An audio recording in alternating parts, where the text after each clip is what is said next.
with the first pitch being thrown at 6:05. Getting ready for an Sun is shining and baseball is back. It is mission impossible for the Washington Wizards. Why is that, you ask? Teams who have gone through crazy culture changes here. It is baseball night down here in D.C. as the Nationals will take. 2020 has been one hell of a year. But for me and Rich and Facts, the story I'm about to share goes back long before the pandemic ever hit. Since I was in high school, I've been a huge sports fan, specifically basketball and football. You know, I remember when I was in high school, I would watch every single game, like not just the Patriots. I'd watch the 1 o'clock game. If it was the Giants, Lions, it didn't matter. I'd watch the 4 o'clock game, the 8 p.m. game, the Monday night game, the Thursday night game. Whatever day there was a game playing, I would watch it. I'd watch the pregame shows before the game. I'd watch the halftime shows. I'd watch the postgame shows.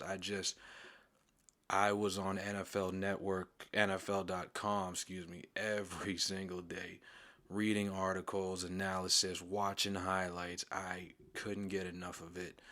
And somewhere late in high school, that's when I realized I wanted to go to college to study journalism, broadcasting, and be a sports analyst on ESPN someday. It just seemed like such a joy to be doing what I love, which is watching sports, talking about sports, and following sports for a living. You know, and I wanted to take that to head when I went to college as well, and just expose myself as much as possible to the business. So while I was in college, I worked as a PA announcer. It was awesome that in my last 2 years, I also got to intern at 2 of the top 10 news stations in the country, that being WJLA in Washington, D.C., and WCVB in Boston. And in between that, I got to intern at one of the local news outlets in Concord, New Hampshire.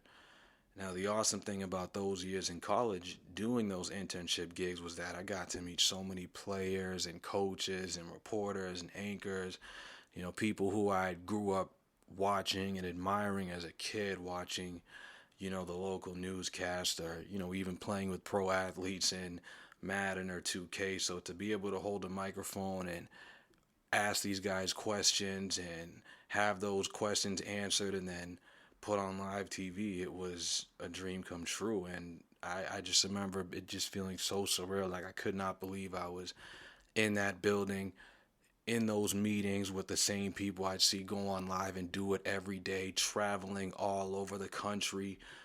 It was awesome, and every day just felt like being on cloud nine that I was at those facilities, studying in DC in particular.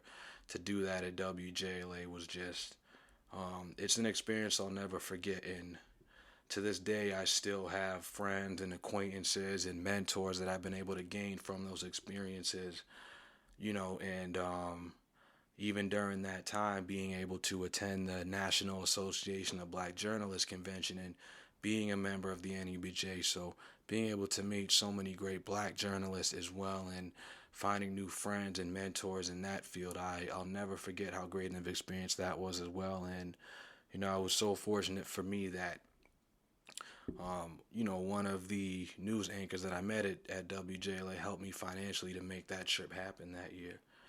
You know, in college, you know, with that included, I had some of the most amazing friends that I'd met, acquaintances that, you know, really helped shape me and mold me into the person I am today. You know, I can say I've had some of the best years, if not the best years of my life to this date, you know, with those years in college and just the people I was able to meet and the fun I was able to have with all of them. It's something that still puts a smile on my face to this day. And yet, as good as those times were, it was also the start of the darkest chapter of my life to date. In 2015, early into my junior year, that's when I started to notice I was battling depression. I remember just one day it just being a struggle, and then that continuing into a pattern of not being able to get out of bed, You know, I'd be concentration was just impossible. I'd be at the library just staring at the screen for hours, trying to get anything on paper, but getting absolutely nothing done. And then next thing you know, 7 hours later, the place is closed and I'm going into another room and it's 2 a.m. and I'm just barely scraping by until 6 a.m. to complete anything. It was a struggle. I remember I had to drink so many monsters just to get in a position to focus and get work done. It was hard to breathe. I remember just hyperventilating and just terrified of everything and anyone around me.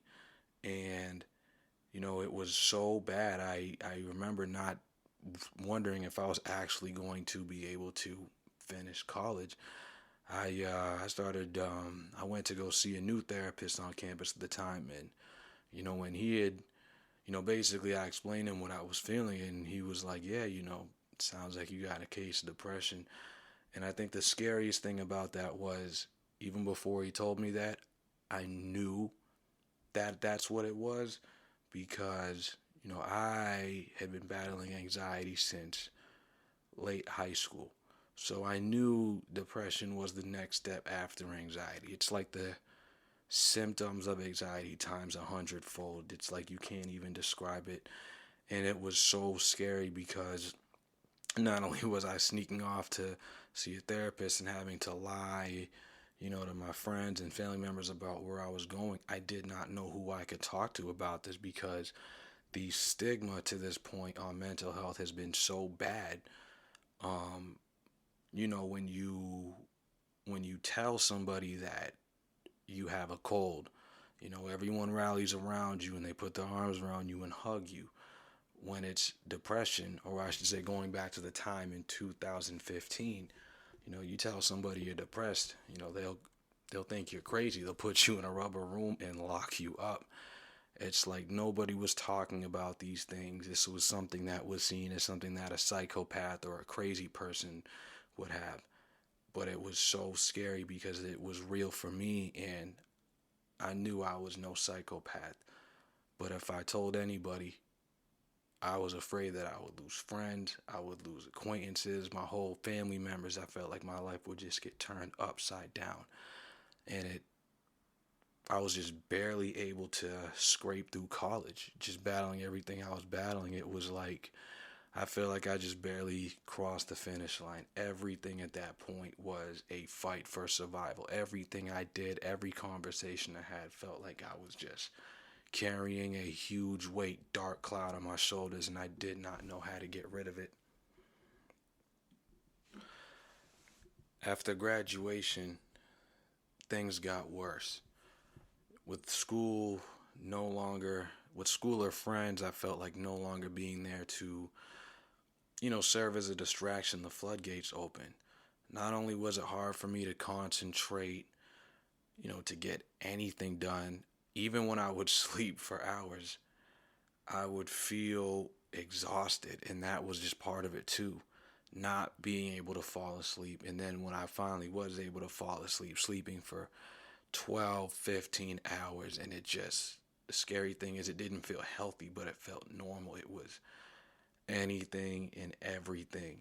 I felt I was having all these symptoms of depression, and this is something that was just going on, and it was terrifying because at this point, I'm thinking, okay, the next step after graduation is to start investing in my media career path. But it felt like poison thinking about journalism and broadcasting. I didn't want to be anywhere near the business. Just thinking about it, watching sports, not being able to concentrate on the games all of a sudden, when before, years ago, it felt normal.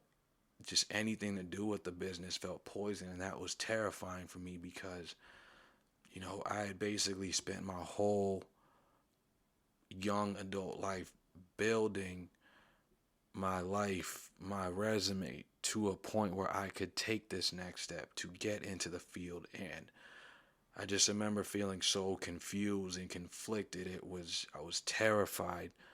if everything I had done to this point had it all meant nothing, I knew at a young age, because I had a half brother who went to college, that I was going to go to college no matter what.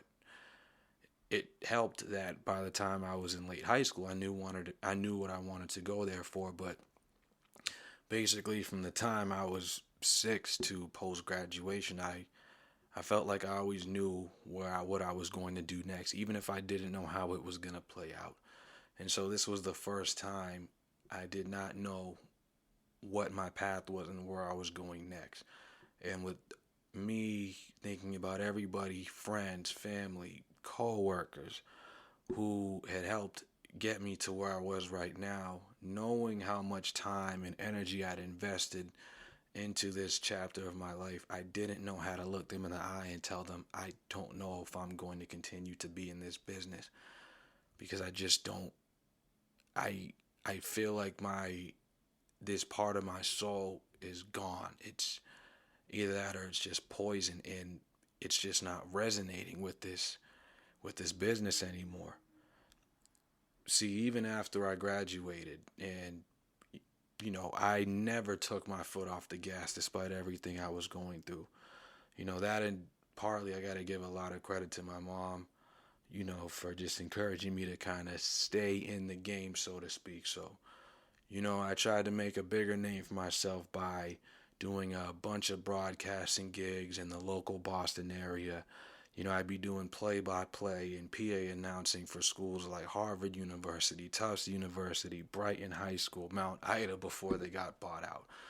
And I was able to, you know, invest into this game at an even higher level and just having new experiences. And once again, it was like half feeling like I was where I was supposed to be, and the other half feeling like